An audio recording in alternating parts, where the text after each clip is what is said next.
કુદરતી કહેરમાં ખેડૂતોની સ્થિતિ કપરી થઈ છે। સાબરકાંઠામાં ખાબકેલા ભારે વરસાદથી ખેતરો ધોવાઈ ગયા તો પાક પણ નષ્ટ ગયા અને જગતનો તાત હવે સરકાર પાસે સહાયની મીટ માંડીને બેઠો છે। વરસાદે સર્જેલી તારાજી બાતના દ્રશ્યો જોશો તો આપ પણ વિચાર કરશો।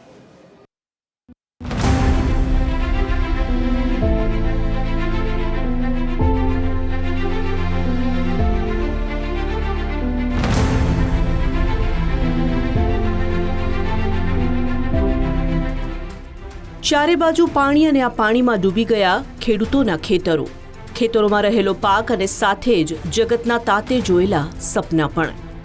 સાબરકાંઠા જિલ્લામાં એવો વરસાદ ખાબક્યો કે પાકનો સોંથ વળી ગયો।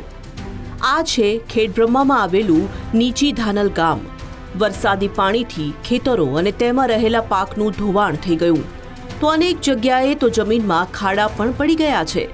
સામાન્ય રીતે ચોમાસું અને તેમાં વરસતો વરસાદ ખેડૂતો માટે જીવન આપનારો હોય છે, પરંતુ આ વખતે વરસેલો વરસાદ જીવલેણ બની ગયો છે અને આથી જ ખેડૂતો પણ કહી રહ્યા છે કે આ મહેર નહીં કહેર છે।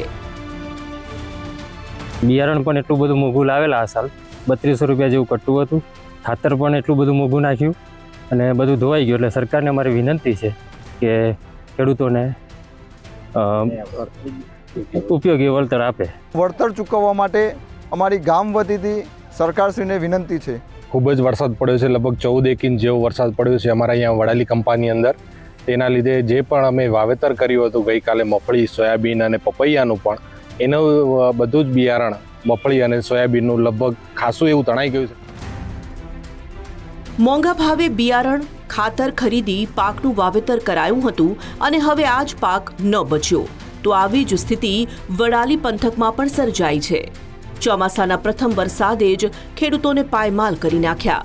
100 એકર કરતાં વધુ જમીનમાં વવાયેલો મગફળીનો પાક નિષ્ફળ ગયો છે।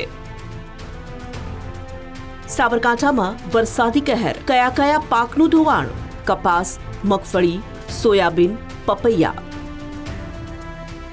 પાક તો ધોવાઈ ગયો, સાથે જમીન પણ ધોવાઈ ગઈ હોવાથી હવે ખેડૂતો ફરી પાક લેવાની સ્થિતિમાં પણ નથી અને આથી જ ખેડૂતોની માંગ છે કે સરકાર પાક નુકસાનીનો સર્વે કરાવે, જમીન ધોવાણનો પણ સર્વે થાય।